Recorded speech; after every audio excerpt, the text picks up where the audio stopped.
અત્યારે કઈ પણ પ્રોબ્લેમ થાય તો બધા કહે ને કે બધા પ્રોબ્લેમ નું એક જ સોલ્યુશન છે કે હાઇડ્રેટ રહો, કે તમે દિવસ દરમિયાન 3 થી 4 લીટર પાણી પીશો, તમારા જે બધા પ્રોબ્લેમ છે આસાનીથી સોલ્વ થઈ જશે. પણ અત્યારે આપણને પાણી પીવું જ પસંદ નથી હોતું. ઘણા લોકો તો પાણી પીવામાં એટલા નખરા કરતા હોય છે, અને ખાસ કરીને બચ્ચાઓ કે જે દિવસ દરમિયાન માત્ર 2 થી 3 ગ્લાસ જેટલું જ પાણી પીતા હોય છે. તો આજે હું આ વસ્તુનો સોલ્યુશન લઈને આવી છું કે તમને પાણી નથી પસંદ તો એની જગ્યાએ તમે આ 6 વસ્તુ લેશો, તમારી બોડીને જે પાણી જોઈએ છે એ આ વસ્તુમાંથી મળી રહેશે. તો એમાંનું પહેલું છે કે ટમેટા, કે જેમાં 95% જેટલું પાણી રહેલું હોય છે. બીજું છે કાકડી, કે જેમાં 96% જેટલું પાણી રહેલું હોય છે.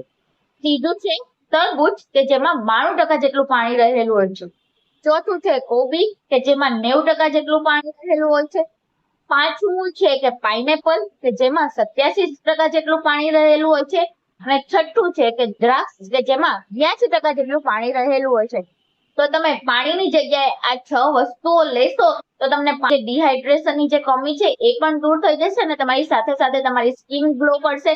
અને આ 6 ફ્રૂટ એવા છે કે તમારી ઇમ્યુનિટી પણ બુસ્ટર થશે અને તમે હેલ્ધી રહેશો.